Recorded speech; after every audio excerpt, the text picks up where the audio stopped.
issue. We're joined now and pleased to be joined by retired Army General Paul Vallely. Paul is currently the chairman of Stand Up America. And General Vallely, as always, it is great to see you and great to speak with you. Thank you, John. All right, General Vallely joining us from Montana today. And General, where is Mike Rogers? You talked about this a little bit. He released this report late on a Friday afternoon. Some folks say it was a dump. The committee chairman, he is no longer going to be in office come January, but he has not been out there to defend this report either. Well, it was a Friday afternoon dump, and it certainly should be put in the dump pile. As Senator Graham said, I'm a member of the Benghazi Citizens Commission out of Washington, along with Accuracy in Media and Judicial Watch. And I can tell you our investigation over the last year and a half completely will debunk the House Intelligence Report by Mike Rogers and Ruppersberger. I think they're complicit in the cover-up here, and I think when you see what happened before Benghazi, on the date of Benghazi, and afterwards, and the stand-down orders that 3 members of the annex got that were with those brave Americans that were killed there at the annex. So our report will be coming out probably in about 2 hours, John, and I'll make sure that Newsmax gets a copy of it this morning. And we will follow up with that. General, when I talked to those 3 contractors, those operators who were there that night, Mark Geis, John Teagan, and Chris Peranto, they were shocked by how light the security was at the diplomatic compound and around Benghazi for having an ambassador there on the premises. Why was the security so light? Well, I think they cut it back, a month or month and a half before that when we had a special operations detachment over there. But when they looked at cutting back and not having the sense of what the threat was there, especially the State Department, and goes back all the way to Hillary Clinton, that they were not on top of their game in providing security for our ambassador there and the people. And they were, in fact, engaged over there in an arms transaction deal. And we have proof of that, too. So lots of things were going on, but that area was not secure for our people. And we saw some reporting from the Associated Press. We talked about this, and the report indicates that there was no running of guns through Libya to Syria, but you don't buy that for a second. Well, no, we've actually interrogated the gentleman who was involved in the arms transaction. So, I mean, why cover all this stuff up for the American people? There's got to be more behind this. And that's really the thing here, too, General, for a lot of civilians and folks that want to make sure that nothing like this happens again. The question, I guess, is why? Why would they try to cover this up? Well, it's, you can look at Fast and Furious, you can look at the IRS, it seems that's their modus operandi. Do things behind the back of the American people, then when they're confronted with it, they seem to cover it up. It's a pattern there, John, in this administration, and it's horrible that America's got to this point. And what's unsettling, I think, for a lot of folks is because you might expect that, given everything you just mentioned there from the administration, but from a Republican-led House committee, you wouldn't expect that. Well, you wouldn't, but that's why we think Mike Rogers, even John Boehner to a degree, who really didn't want this select committee, but really were forced into it, much by our Citizens Commission, that they go forward. Now, Trey Gowdy does have all the information, and once he starts the interviews and the hearings, his second one, which I think will be around the second week of December, needs to get to the bottom of this, but it's going to completely debunk that report that came out last Friday by Mike Rogers. Mike's going to be very embarrassed that he came out with this report. Well, let me ask you this before we step aside for a short commercial break, before we continue the conversation. Has Mike Rogers done a disservice to Trey Gowdy with this report? Oh, absolutely. And I guess more importantly to the people who were there that night and the folks that lost their lives. Well, absolutely.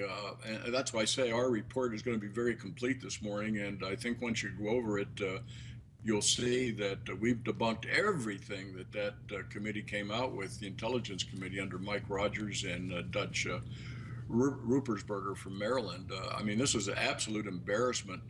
Well, an absolute embarrassment. You're not the only one to say that. General, we're going to ask you to stick around. We're going to come right back and talk about what's ahead for the Pentagon after the announcement that Chuck Hagel will be stepping down as the Secretary of Defense.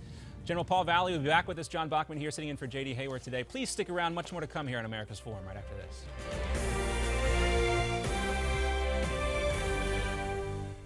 Things we continue our conversation now with General Paul Vallely, joining us from Montana, here with us live on America's Forum to talk about what's next at the Pentagon.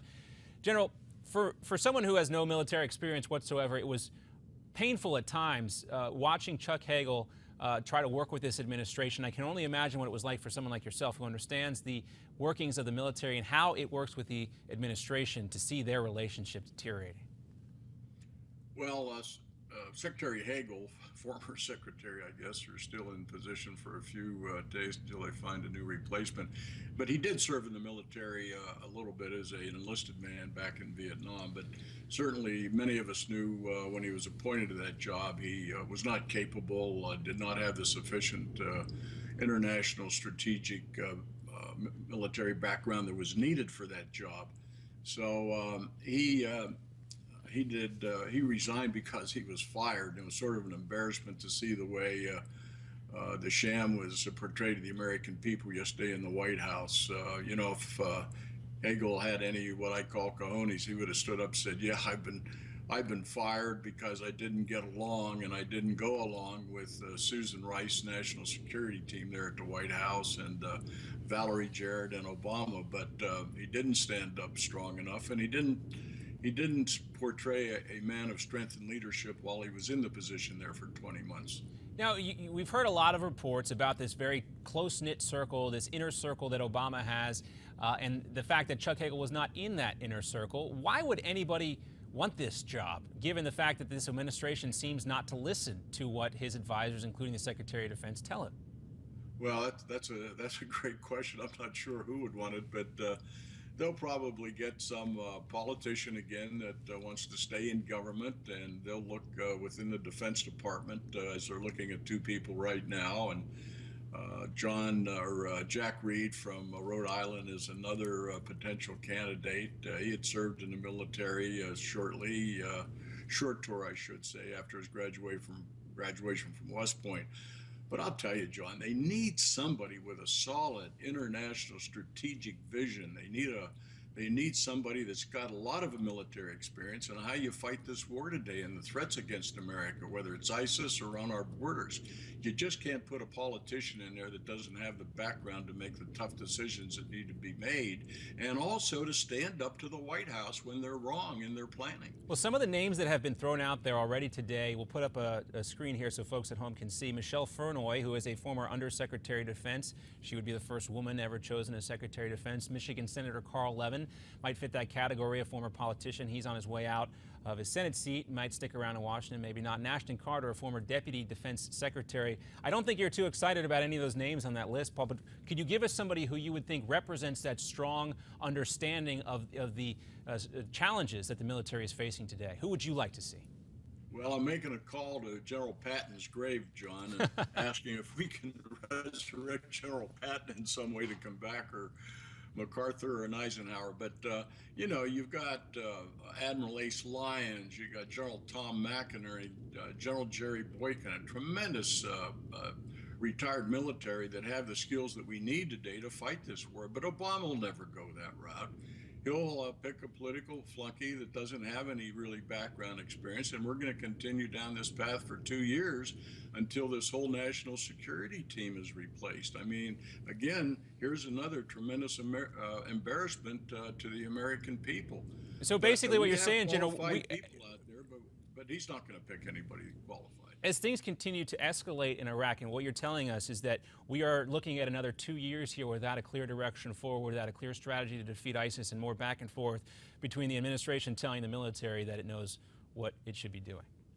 Well, it appears that way, John, and we should not be naive about it. But when you have somebody incompetent and inept like Susan Rice, that basically is the White House representative for national security, and Hagel and General Dempsey and the other generals did not communicate or connect with Susan Rice because she's totally incompetent. She should be replaced. So when you have that kind of configuration, you're not going to have any successes. Well, no resignation from Susan Rice just quite yet, although a number of Obama administration officials are stepping down. General Paul Vallely, thanks so much for Skyping in with us today.